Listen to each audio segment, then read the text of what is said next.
So this is what the frame looks like with the derailleur hanger off and no wheels. We're shipping it back. Hopefully we'll have a new one here in the next few months.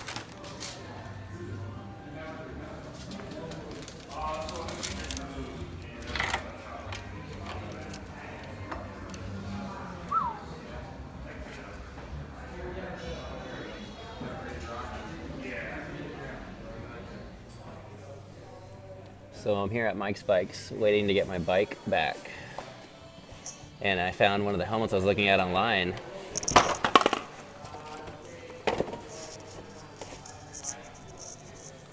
For adventure. High vis. I was looking at this online. Pretty dope. I don't know what I feel about the visor, but it's pretty cool.